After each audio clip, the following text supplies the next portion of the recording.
ഞാൻ ഇപ്പൊ ഭയങ്കരമായിട്ട് എവിഡന്റ്ലി കട്ട് ഓഫ് ചെയ്യും. എവിഡന്റ്ലി കട്ട് ഓഫ് ചെയ്യും. ഒരു ഷൂട്ട് കഴിഞ്ഞാൽ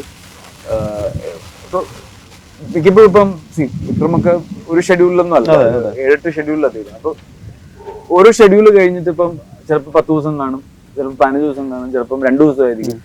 അപ്പം എനിക്ക് ആ ദിവസങ്ങൾ ഭയങ്കര ഇമ്പോർട്ടൻ്റ് ആണ്. ആ ദിവസങ്ങളിൽ കംപ്ലീറ്റ്ലി തോട്ട് ഫ്രീ ആയിരിക്കുക എന്നുള്ളത് എനിക്ക് ഭയങ്കര ഇമ്പോർട്ടൻ്റ് ആണ്. അപ്പം കട്ടിങ് ഓഫ് ആണ് ഇപ്പൊ ഞാൻ എക്സസൈസ് ചെയ്യുന്നത്. ഒരു ഷൂട്ട് കഴിഞ്ഞ് ഫ്ലൈറ്റിലേക്ക് കയറി തിരിച്ച് കൊച്ചിയിലേക്ക് എത്തുമ്പോഴത്തേക്കും തിരിച്ചവിടെ ചെല്ലുന്ന ഈ ആലോചന ഇല്ല. അത് വളരെ ക്ലിയർ ആയിട്ട്, അതല്ലെങ്കിൽ അത് ഭയങ്കരമായിട്ട് എഫക്ട് ചെയ്യുന്നുണ്ട്. ഫിസിക്കലി മെന്റലി കോൺസെൻട്രേറ്റ് ചെയ്യാൻ പറ്റില്ല. വേറെ പടം ഷൂട്ട് ചെയ്യുമ്പോഴത്തേക്കും ഇതിന്റെ എഡിറ്റ് കാണാൻ തോന്നും.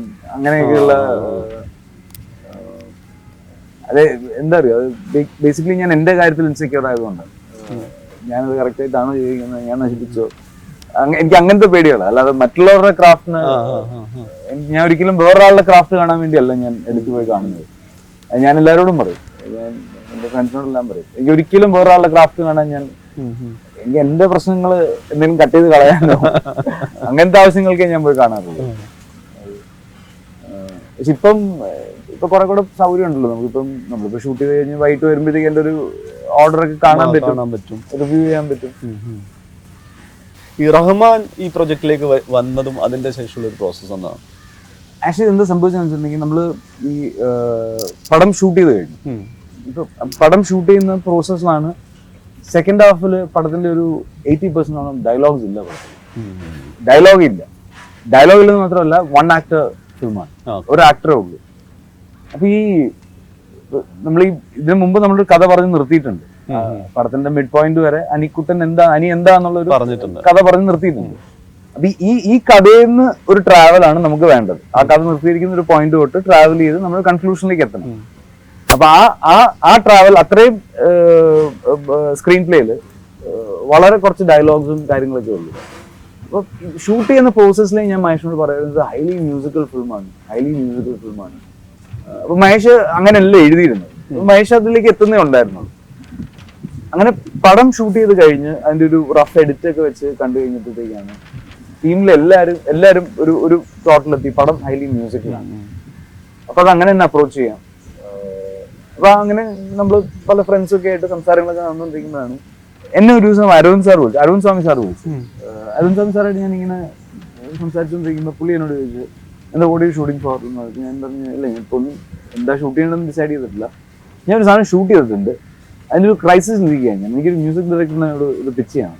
അതുകൊണ്ട് ഞാൻ സാറിനോട് ഫോണിൽ ഒരു 10 മിനിറ്റിൽ ഈ കഥ പറഞ്ഞു. അപ്പോൾ പുള്ളി എന്നോട് പറഞ്ഞു, speak to Rahman, he's your man എന്ന് പറഞ്ഞു. പുള്ളിയുടെ ടൈം ലൈനും അതൊന്നും എനിക്കറിയില്ല. Speak to he's your man. Speak to എന്ന് പറഞ്ഞു. അതിൽ ഫോണിൽ കിട്ടില്ല, ഇമെയിൽ ചെയ്യാൻ പറഞ്ഞു. അപ്പം ഞാൻ ഇമെയിൽ ചെയ്തു. ഞാനൊരു വൈകിട്ട് 7 മണിക്ക് ഇമെയിൽ ചെയ്ത് രാത്രി 1 മണിയായപ്പോൾ എനിക്ക് കോൾ വന്നു. അപ്പോൾ ഞാൻ സാറിനോട് പറയുന്നൊന്നുമില്ല സാറേ, ഞാൻ പടം ചെയ്തിട്ടുണ്ട് സാറേ, പടം കണ്ടിട്ട് സാറിന് എന്താ തോന്നുന്നു വെച്ചാൽ അത് നമുക്ക് ചെയ്യാൻ പറ്റും. പിന്നെ ഞാൻ ദുബായിലാണെന്ന് തോന്നുന്നു. ഞാൻ ദുബായിലേക്ക് വരാമെന്ന് പറഞ്ഞു. ഞാനും മഹേഷും കൂടെ ദുബായി പോയി. ഞങ്ങൾ പോയി അന്ന് ഈവനിങ് തന്നെ പുള്ളി ഞങ്ങളെ സ്റ്റുഡിയോയിലേക്ക് വിളിച്ച് ഞങ്ങളുടെ കൂടെ ഇരുന്ന് പടം കണ്ടു. അപ്പൊ ഞാൻ പുള്ളിയുടെ തൊട്ട് പുറകിലായിരുന്നു. അപ്പൊ എനിക്ക് പുള്ളിയെ റീഡ് ചെയ്യണം. പുള്ളി എങ്ങനെയാണ് പുറത്തുനിന്ന് ആദ്യമായിട്ടാണ് ഒരാൾ പടം കാണുന്നത്. അപ്പൊ പടം തുടങ്ങി ഇൻട്രോയിലൊക്കെ പുള്ളി പറഞ്ഞു കണ്ടിന്യൂ. ഞാൻ സാറിന് ബ്രേക്ക് എടുക്കാം, എനിക്ക് തീർക്കാന്ന് പറഞ്ഞിട്ട് സെക്കൻഡ് ഹാഫ് പുള്ളി പ്ലേ ചെയ്തു.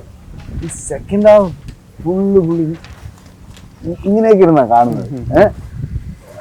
എനിക്ക് ഭയങ്കര എവിഡന്റ്ലി കാണാം. നമ്മൾ ഈ പറഞ്ഞ ക്ലോസ്ട്രോഫോബിക് സാധനം എനിക്ക് ഭയങ്കര എവിഡന്റ്ലി കാണാം. അത് ഞാൻ ഈ പടം കാണിച്ച എല്ലാവർക്കും അത് ഭയങ്കരമായിട്ട് ബുദ്ധിമുട്ട്, ഡിലീഷനൊക്കെ ഭയങ്കര ബുദ്ധിമുട്ട് തോന്നി. പക്ഷെ അതാണ് പടത്തിന്റെ കഥ. അതെ അവിടെ നിന്ന് കിട്ടുന്ന റിലീഫാണ് നമുക്ക് തിയേറ്ററിൽ നിന്ന് ഇറങ്ങുന്നത് കിട്ടുന്നത്. അപ്പം പുള്ളി പടം കണ്ടു കഴിഞ്ഞിട്ട് എന്നോട് ചോദിച്ച്, പടം കണ്ടു കഴിഞ്ഞാൽ കുറച്ചു നേരം പുള്ളി ഒന്ന് സൈലന്റ് ആയിട്ടിരുന്നു. എന്നിട്ട് എന്നോട് ചോദിച്ച്, what kind of music do you want? ഞാൻ പറഞ്ഞു, എനിക്ക് റിലീഫാണ് സാർ വേണ്ടത്. എനിക്ക് സെക്കൻഡ് ഹാഫിൽ റിലീഫാണ്. സാറ് പോയതില്ല, അതിനൊരു എനിക്കൊരു ഇമോഷണൽ ഒരു ജേർണി വേണം. അപ്പൊ അതിൽ റിലീഫ് കൊണ്ടുവന്നാലേ നടക്കുള്ളൂ.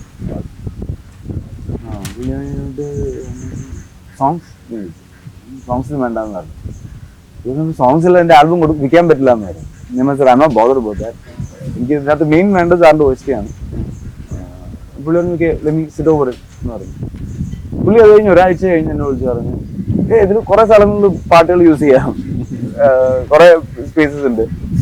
പിന്നെ പുള്ളി ഞങ്ങൾക്ക് ഇങ്ങനെ ഓരോ ആറാറിന്റെ കൂടെ ഓരോ സോങ് ഓപ്ഷൻസ് ഇങ്ങനെ അയച്ചു തരും. പിന്നെ ഒരു ജേർണി ആയിരുന്നു, ഒരു 6 മാസം നിൽക്കുന്ന. അതായത് നമ്മൾ ഈ കേട്ടിട്ടുണ്ട് രാത്രി 10 മണി തൊട്ട് രാവിലെ 4 മണി വരെ. അതിലൂടെ എല്ലാം എനിക്ക് സഞ്ചരിക്കാൻ പറ്റി റഹ്മാൻ സാറിന്റെ സ്റ്റുഡിയോയിലും. അതൊരു ഭയങ്കര രസമുള്ള, ഈ പറഞ്ഞ അടുപ്പിച്ചാണല്ലേ റഹ്മാൻ ഹാസൻ അത് ഒരാഴ്ച. ആക്ച്വലി ഞാൻ ഒരാഴ്ച ഒരു 3 പേരെ മീറ്റ് ചെയ്തിട്ടുണ്ട്. 3 പേരെയും ഒരു തിങ്കളാഴ്ച കമൽ സാറിനെ, ബുധനാഴ്ച MP സാറിനെ, അങ്ങനെ ഞാൻ മീറ്റ് ചെയ്തിട്ടുണ്ട്. അല്ല അപ്പം പുള്ളിയുടെ ഒരു ഭയങ്കര, ഇപ്പം ഒരു സാധനം പ്ലേ ചെയ്ത് കഴിഞ്ഞ് നമ്മളോട് എങ്ങനെ ഉണ്ടെന്ന് ചോദിക്കും. അപ്പം ഇതല്ല ഓക്കെ, അപ്പൊ തന്നെ ഡിലീറ്റ് ചെയ്യും അടുത്തേക്ക്. അയ്യോ ഇനിയും സിനിമകളായിട്ട് മ്യൂസിക് ആണ്. അപ്പൊ അത് തന്നെ പണ്ടേ പറഞ്ഞിട്ട് അറിയാത്ത ഒരു ഏരിയകളിലൊന്നാണ് മ്യൂസിക്. പക്ഷെ ഈ മ്യൂസിക് എങ്ങനെ അങ്ങനെ പോലത്തെ ഒരു ലെജൻഡ് ആ പ്രോസസ്സ് നടത്തുന്നു എന്നുള്ളത് ആസ് ആൻ ആക്ടർ ഒബ്സർവ് ചെയ്യുമ്പോൾ ആക്ടിങ്ങിൽ പോലും അഡാപ്റ്റ് ചെയ്യുന്ന ഒരു പ്രോസസ്സ് വരുന്നുണ്ടല്ലേ? ഇത് ഡിലീറ്റ് ചെയ്തിട്ട് പുള്ളി അവസാനോട് പറഞ്ഞു നിങ്ങള് നെക്സ്റ്റ് ടൈം ഷൂട്ട് ചെയ്യാൻ പോകുന്നുണ്ട് എന്നോട് പറയണം, ഞാൻ നിങ്ങൾക്ക് സ്ക്രാച്ച് തരാം, അത് വെച്ചിട്ട് ഷൂട്ട് ചെയ്തു എന്നിട്ട് നമുക്കിത് റീഡിസൈൻ ചെയ്യാം. അപ്പൊ അതെനിക്ക് ഭയങ്കര ഒരു കോൺഫിഡൻസ്. അതെ പുള്ളി എന്നോട് പറഞ്ഞ്, പുള്ളി പടം തീരാറപ്പോ വിളിച്ചു. ആക്ച്വലി ഞാൻ ആദ്യം നിങ്ങളായിട്ട് ഇരിക്കണ്ടായിരുന്നു, എന്നോട് തിരിഞ്ഞു തോന്നി നെക്സ്റ്റ് ടൈം എനിക്ക് നമ്മൾ ആദ്യം ഇരുന്നിട്ട് ഞാൻ സ്ക്രാച്ച് തരാം, അത് ഷൂട്ട് ചെയ്ത് വന്നിട്ട് ഞാൻ പിന്നെ ഫൈൻഡ് വർക്ക് ചെയ്തില്ലായിരുന്നു. അത് ഭയങ്കര രസമായിരുന്നു. എന്നുവെച്ചാൽ നമ്മൾ ഒരു പടം നന്നാക്കുക എന്നല്ലല്ലോ നമ്മള്. എപ്പോഴാണെങ്കിലും എനിക്ക് റഹ്മാൻ സാറിന്റെ സ്റ്റുഡിയോയിലേക്ക് കയറി ചെന്നിട്ട് ഒരു പടം ചെയ്യാമോ എന്ന് ചോദിക്കും. അങ്ങനെ ഒരു ബന്ധം. അസോസിയേഷൻസ്. അതെ അതെ അതെ അതെ രാജ് കമലുമായിട്ടുണ്ട്. ഇവിടെ ഒരു പ്രൊഡ്യൂസറിന് റെഡി ആയില്ലെങ്കിൽ എനിക്ക് നാളെ അവിടെ കയറി ചെന്നാൽ സിനിമ കിട്ടും.